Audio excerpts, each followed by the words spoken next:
As a result of my father hitting me for refusing to provide funding for my brother's startup, they would never hear from me again. You are going to attempt to sell the business. Let me introduce myself. My name is Eli Crawford. I am 30 years old, and I constructed CenturyLoop data from scratch. Having dinner on a Sunday in Charlotte ought to have been completely normalized. Instead, it was the instant that everything came crashing down. It appeared as though my father, Ronald, was still in charge of the troops as he stood at the head of the table in our dining room. 28 years of experience as a colonel in the Air Force. Despite the fact that he was retired, he expected commands to be carried out without question. As my mother, Lorraine, sat calmly, she meticulously carved the roast beef into squares that were flawless. Even though he was the reason we were all there, my brother Tyler was sitting in his chair and scrolling through his phone as if he were not there. Tyler has a lot of potential, stated the father. Have some self-control. I finally put my fork down. My response is, no. The only sound that could be heard was the grandfather clock ticking in the hallway. The room fell into peace. Dad's jaw became more tense. At long last, Tyler lifted his gaze from the screen he was using, eagerly awaiting the outcome of this situation. In a shared apartment 5 years ago, I had constructed CenturyLoop using a laptop that was in poor condition.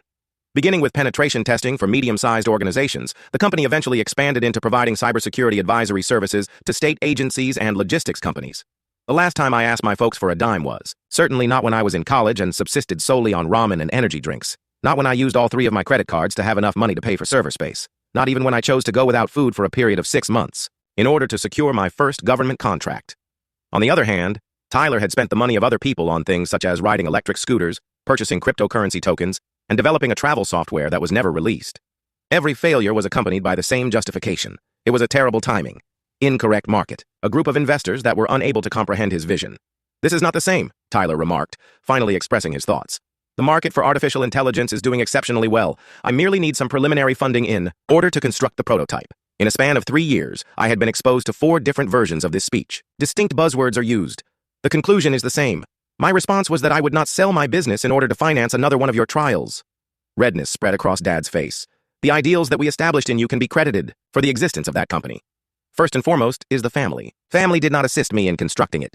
Be mindful of your tone, young man. I was 30 years old at the time. 17 persons were employed by me, both the North Carolina Department of Transportation and 3 corporations that are included on the Fortune 500 list had contracts with me, but I was still a boy when I lived in this house. A sigh of relief came from Mom.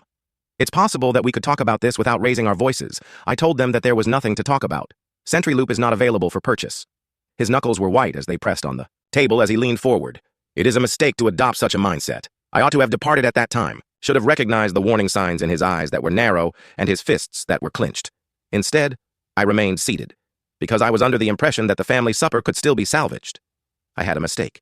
When I was a kid, my father managed our home like it was a military post. There were time limits for chores. There were repercussions associated with grades.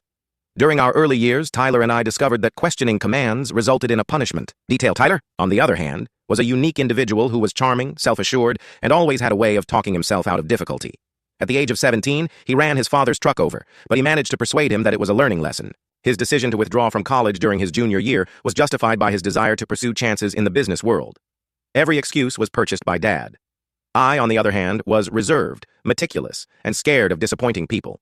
I received a degree in computer science from North Carolina State University, where I graduated with honors. During the summers, I worked in information technology support while Tyler traveled throughout Europe on his father's credit card.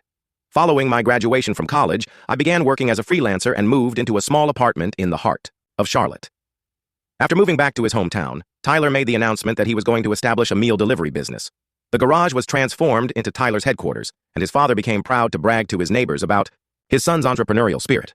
Unintentionally, the CenturyLoop was initiated. While I was conducting my security audit, a client's system was compromised. Rather than merely locating weaknesses, I developed bespoke monitoring software with the intention of proactively preventing future attacks. The news spread. Subsequent contracts were signed. Due to the fact that I had outgrown my apartment within 2 years, I decided to rent office space close to the university. The lifespan of Tyler's app for meal delivery was 6 months. Next followed the company of renting electric scooters, which was never able to make it past the business plan stage. Next came the trading of cryptocurrencies, which lost $12,000 in just 3 weeks. There was a sense of compassion and encouragement to try again after each and every failure. Was also successful in securing state contracts and beginning to be highlighted in local business magazines around this time. I also hired my first staff. None of those articles were ever referenced by Dad. On the other hand, he displayed Tyler's unsuccessful business concepts in a folder on his desk, claiming that they were evidence of his innovative thinking. Last Christmas, the warning sign was first displayed. After dinner, Tyler approached me and discussed his most recent concept with me. Restaurant software that utilizes artificial intelligence is available. To construct a prototype, he required a development budget of $200,000 within a period of 6 months. Consider the possibility that we could work together, he suggested. I assured him that I would think about it, but in my head, I had already made up my mind. It was clear that Tyler's track record was impressive. At that point, the phone calls began. The father inquired about the valuation of CenturyLoop. My mother was curious as to whether or not I was considering Tyler's future. A series of innocuous inquiries that sounded like reconnaissance. Exactly 2 weeks ago, Tyler unexpectedly showed up at my place of employment. He had conducted research on my client list, analyzed my earnings, and determined the exact amount that I could afford to invest in his idea. He mentioned that you are sitting on millions of dollars. We are related. This need to be a default setting. In response to my explanation that the value of CenturyLoop was dependent on contracts, equipment, and personnel pay, he accused me of fabricating excuses. When Tyler was leaving, he added, "Dad is right. How have you evolved?" In retrospect, that ought to have been my last warning. As the allegiance of my family turned into a weapon, I found myself in the crosshairs. The smack reverberated across the dining room like a shot from a rifle. My father was standing over me with his hand still lifted, and I was sitting there tasting the blood that had come from my split lip. Mother let out a gasp and dropped her fork. Tyler remained motionless and remained silent. I just watched it as if it were some kind of entertainment. Dad warned his son that he would come to regret this decision. It wasn't the pain that took me by surprise. In his perspective, it was the calculation that occurred. It was for the purpose of making a point, regaining control, and reminding me of who was supposed to be in charge that he would hit me. Rather than being angry, this was a strategic move. After finishing wiping my mouth with my napkin and folding it in a nice manner, I stood up. "It is not going to happen," I said. Mom began to ask Eli to please come in, but I was already making my way toward the entrance. Tyler, who invariably plays the role of the victim, phoned after me. With each beat of my heart, my jaw throbbed as I drove home in complete lack of sound. On the other hand, the clarity that began to settle in my thoughts was far more significant than the physical anguish that I was experiencing. Neither Tyler's startup nor his commitment to his family was at issue here. Power and control were at the center of this situation, as was the presumption that I owed them something just due to the fact that we shared blood. When I got back to my flat, I sat down at the table in the kitchen and started up my laptop. 5 years ago, I had written the initial lines of code for CenturyLoop on the same laptop that I am currently using. I had created something that was genuine, something valued, and something that was mine. As well as that, they desired to take it away in order to finance yet another one of Tyler's illusions. That evening, I participated in 3 phone calls. I will begin by contacting my attorney and requesting him to update the information on my beneficiary and emergency contacts.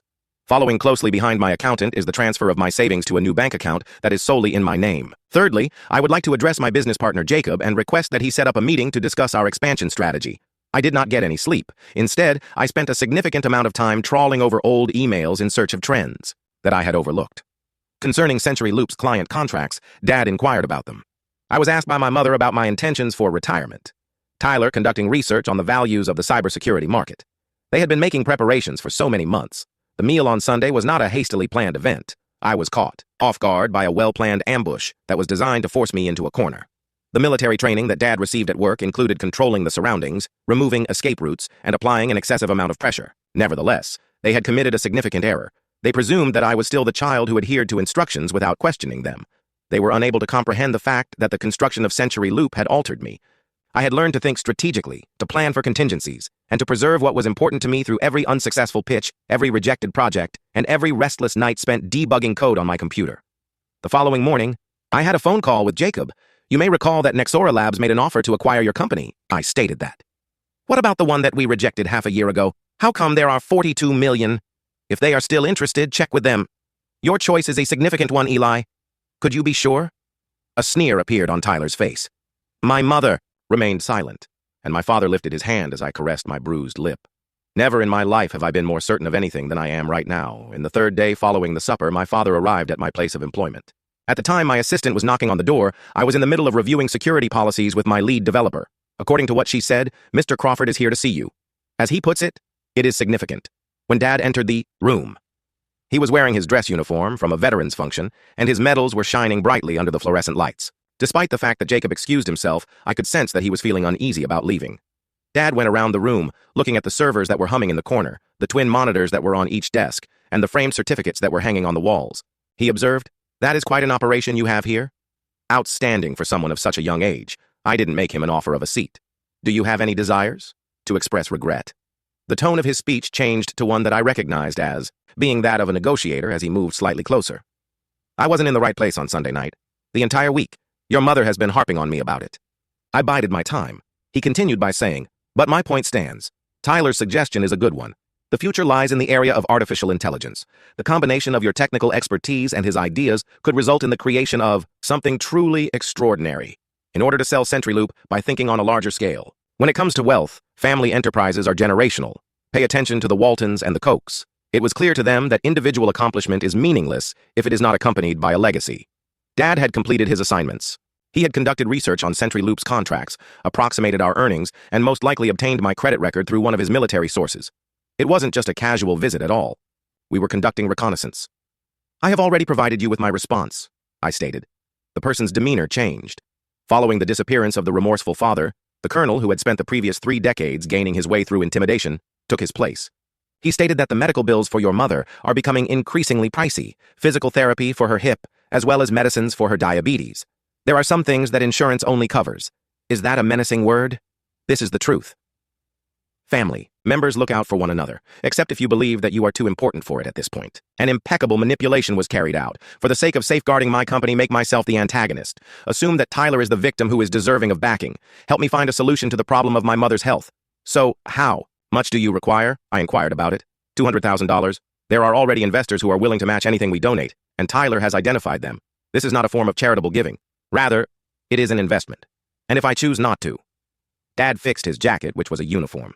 After that, I suppose we will have a better understanding of the priorities that you truly hold. As soon as he went, I immediately contacted my mother. The first ring was the first time she responded, and her voice was tense with dread.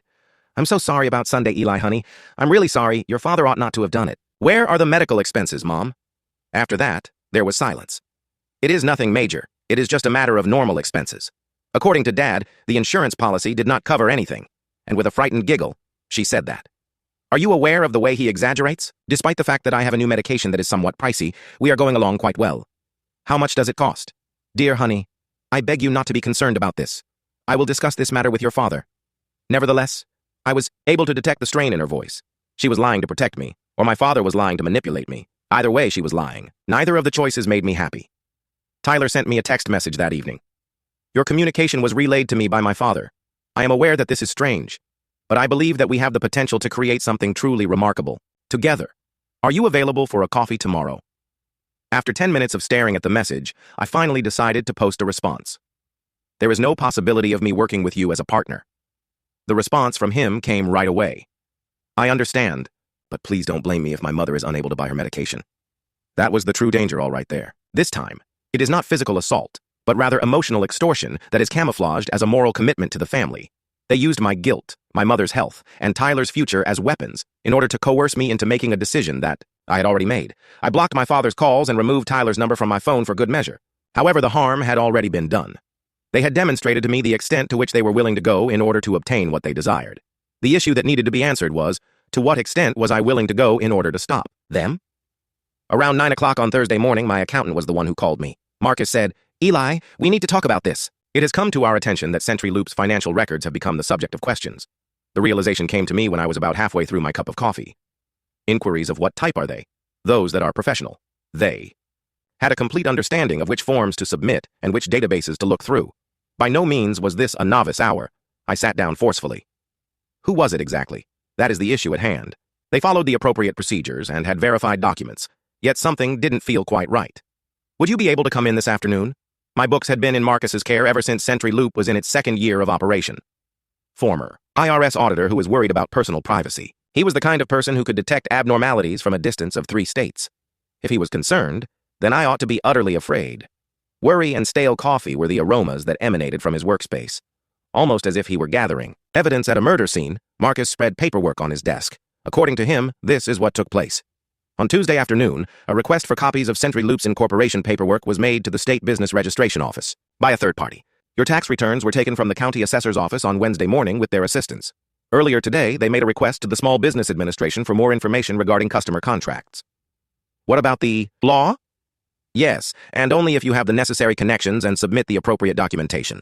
A significant portion of this information is considered to be public record. However, in order to gain access to it, particular knowledge and connections are required. The request forms were examined by me.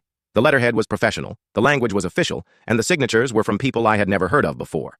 The organization that made the request, however, caused my blood to run cold. Solutions. Provided by Crawford Consulting. According to what I said, Tyler does not have a consulting company. Now, he does it. Monday incorporation took place. It is your parents' home that is listed as the address. All of the timelines were spot on. Dinner on Sunday, incorporation on Monday, organized information collection from Tuesday through Thursday, and Tuesday through Thursday. This plan was not something that Tyler had conceived of overnight. He had been getting ready for weeks, or possibly even months. Marcus mentioned that there was more. The day before yesterday, someone made contact with 3 of your most important customers, claiming that they were carrying out a standard security examination on your behalf. Questions were asked in great detail regarding the terms of the contract, payment schedules, and renewal dates. Is it the customers? Bramble Industries, the North Carolina Department of Transportation, and the Greensboro-based logistics company are all involved. The 3 of them called me and inquired about the legitimacy of the audit. Suddenly, my hands began to shake. A total of 60% of CenturyLoop's revenue was generated by these 3 contracts. Within a matter of months, we would be done, if our customers lost faith in the security procedures that we employ. What exactly did you say to them? The fact that CenturyLoop does not carry out audits of third parties without first obtaining written authorization? It's possible that the damage has already been done, Eli. In the event that they believe your operations have been damaged. As soon as I took out my phone, I dialed Jacob's number. Not a moment later, he responded. I suggested that we get together. It is an emergency. What exactly is the matter? Someone is attempting to bring the corporation to its knees. Within 20 minutes, Jacob appeared at Marcus's office with a gloomy expression on his face. While he was taking notes, I explained the scenario to him, and he sometimes muttered something under his breath. Finally, he stated that this was an act of industrial sabotage. The authorities need to be contacted immediately. What should you tell them? What about the fact that my brother completed some papers and made some phone calls? Is it true that your family is constantly working to undermine our professional connections in order to coerce a sale? A sigh of relief came from Marcus. I have one more thing to mention. Early this morning, I received a phone call from a person who claimed to be representing potential investors who are interested in purchasing CenturyLoop. The company possessed comprehensive financial estimates, client lists, and even information regarding employee salaries. Jacob stated that they were unable to obtain information without having access to the interior, or a member of the family who was well-versed in the local area, I suggested. A hush fell over the room. From the outside, the commercial sector of Charlotte was bustling with the usual activity. Individuals going to work, participating in meetings, and advancing their careers. What I was discovering on the inside was that my own family had declared war on everything that I had constructed. Jacob questioned, "What would you like to do?"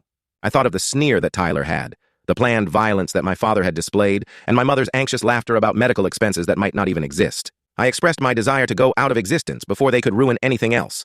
It was still possible to acquire Nexora Labs, according to the previous offer. I made a phone call to their chief executive officer on Friday morning and informed him that the circumstances had changed further. In less than half an hour, I found myself in a conference room in the heart of Charlotte, where I was discussing the terms of the agreement with attorneys who specialized in the defense of hostile takeovers. A cash agreement of $42 million is expected to finalize within the next 30 days, according to Patricia Hoffman, Nexora's lead counsel. Nevertheless, we require exclusive bargaining rights as soon as possible. It is not allowed to share information with third parties or compete with other offerings. It is satisfactory to me, I stated. As for your business partner, what about them? When I looked across to Jacob, I noticed that he had been unusually silent throughout the meeting. Having discussed it, he is on board with it. That was accurate to some extent. Jacob was aware of the circumstances, but he believed that I was exaggerating my anxiety. Possibly, he had recommended that we should first attempt to take legal action, submit letters of cease and desist as well as restraining orders. As a response, I had gone against my own family. You believe that it will turn out well for anyone? Having just signed the exclusivity agreement, I couldn't help but wonder if he was correct. Nevertheless, Tyler's methodical assault on our customer connections had sped up the schedule I had prepared for myself. Every single day that we waited turned out to be yet another chance for him to turn prospective purchasers against us. After that, Patricia added one more item. At the time that the transaction is finalized, Nexora requires complete confidentiality. There will be no announcements, no conversations with staff members, and no alerts communicated to family members. Just right. The papers required 3 hours of time. Performing due diligence would require an additional week. On the other hand, by the time Saturday morning rolled around, I had a legally binding statement of intent and a time frame that would allow me to leave Charlotte before Tyler was aware of what was going on. Step 1 is to relocate as soon as possible. My study on Victoria, British Columbia, had already been completed. The location is close enough to key technological centers, yet far enough away from North Carolina that it would be impossible to make a surprise visit. During the period of changeover, I was able to exercise remote control over CenturyLoop. Redirecting all communication is the second step. Every single business call, every single email, and every single negotiation of a contract would be handled by my attorney. I had no direct interaction with any members of my family. There are no opportunities for manipulating people's emotions. In the third step, you will complete the sale and then vanish. Yesterday afternoon, I began the process of packing. There are 4 boxes and 2 suitcases that can accommodate a life lived in Charlotte for 5 years. I had never amassed a significant amount of possessions, never purchased furniture that was worthy of being kept, and never established roots that could not be ripped out suddenly. The buzzing of my phone was constant. Concerning the obligations of the family, Dad called. Mom sending a text message regarding the plans for Sunday supper. I was receiving stories from Tyler that discussed artificial intelligence firms that had been sold for millions of dollars. I paid no attention to any of them. Early on Monday morning, I had individual meetings with each of my important staff. I was unable to provide an explanation on the sale at this time. However, I was able to prepare them for the transition. There is no risk to your employment in the coming weeks, regardless of what may occur. Everyone was informed by me. Instead of reducing the size of the crew, Nexora is interested in expanding it. How are you doing? My lead security analyst, Sandra, was the one who asked. You appear to be nervous. Just going through some changes, right? Now. Today, on Tuesday, Tyler arrived at the apartment complex where I live. From the window of my apartment, I observed him arguing with the security guard and requesting that he be allowed to enter my level. At the end of 20 minutes, he left a message that was written by hand with the doorman. I am aware that you are angry, the note said. On the other hand, this is no longer just about us. Dad's situation is becoming dire. Talk to me. I did not complete it and did not throw it away. Marcus received a phone call on Wednesday, informing him that Crawford Consulting Solutions had submitted documentation to the state archives, asking copies of Century Loop's client contracts. He stated that they are not going to back down. As a response, I stated that I am. When Patricia called on Thursday morning, she presented the final conditions of the deal. My signature on the sale agreement would be on Friday. It was expected that Nexora would make the announcement on Monday. Would be on a plane to Vancouver by Tuesday at the latest. Are there any repercussions? It was Thursday evening when Jacob asked. While I roamed about my empty apartment, I reflected on Tyler's demands that he was entitled to and my father's aggressive methods of control. Not even a single one. I put my signature on the sale agreement on Friday morning at 10 o'clock. My account received a transfer of $42 million within a span of 4 hours. In an official capacity, Nexora Labs was the owner of Century Loop Data, the firm that I had created from square one. Not only did my staff save their employment, but my clients kept their contracts, and I was able to maintain my independence. I did not make any announcements. I did not post on social media, and I did not write any emails goodbye. After signing the paperwork, shaking hands with Patricia, and leaving the meeting room as a free man, I proceeded to leave the chamber. I arrived at Charlotte Douglas International Airport shortly after 3 o'clock in the afternoon with a one-way ticket to Vancouver. Due to the fact that I had already switched carriers and changed my number, my phone had been buzzing with calls from both my father and Tyler throughout the whole day. The first time they would learn about the transaction would be on Monday morning, when Nexora would publish the news of the acquisition in the business journals. By that time, I would have traveled across the continent, been legally shielded by non-disclosure agreements, and been physically shielded by at least 3,000 miles. From the gate where I was leaving, I sent one last email to the address of my parents. There has been a sale of Century Loop. I am moving to a longer-term location. In no way should you make an effort to get in touch with me through business channels or legal counsel. This decision cannot be changed. It's Eli. I plan for it to be sent out on Monday at 9 o'clock in the morning, precisely 1 hour before Nexora's press release. After that, I wiped my phone clean, eliminated the email account, and then I boarded the airplane. I was fortunate enough to find that Victoria, British Columbia was the perfect place for me. I purchased a modest home with a view of the bay that is located in close proximity to the central business district, where there are a number of restaurants and coffee shops, a sufficient distance away from major roads to ensure genuine tranquility. When I got up, I did not check my phone for any urgent messages or client emergencies. This was the first time in years that I had done so. Acquiring Nexora had been completed without any problems. Jacob, who had remained on as a regional manager, was the conduit via which my former employees communicated with me on a regular basis. After the new ownership took control, Century Loop was doing well and expanding into government contracts that I had never been able to pursue due to a lack of resources. I began working as a freelance consultant, opting to take on projects that piqued my interest rather than those that were financially lucrative. There are no employees, no schedules, and no family issues. Only clean code and difficult problems are being discussed. After a period of 6 months, Jacob paid a visit to Vancouver when he was there on business. He mentioned that Tyler's artificial intelligence startup had failed after 3 months of operation while they were having dinner together. When investors were unable to verify his technical claims, they withdrew their investment, according to Jacob. It would appear that he had been embellishing his experience in programming as well as telling my parents. There were 2 attempts made by your father to contact my office in order to request information regarding your whereabouts. I informed him that because of client confidentiality, any discussion was prohibited. With a nod, I placed an order for another drink. It seemed as though the information was far away, as if it were about unknown people. After a year had passed, I was sent a single email that had been given to me by my attorney, my mother, inquiring about my well-being and safety, There is no mention of Tyler's shortcomings or his father's regrets. Not a single request for explanations or reconciliation was made. I failed to provide a response. Certain bridges that have been torched remain burned. The decision of who will strike the match is what makes the difference. Currently, I am able to get up whenever I choose. I work on initiatives that are important to me, and I am solely accountable to myself. Mountains and water are what I see when I look out the window of my kitchen, rather than the traffic and the duties that I have. Up to the point where it became necessary, going away from family looked like an impossible task.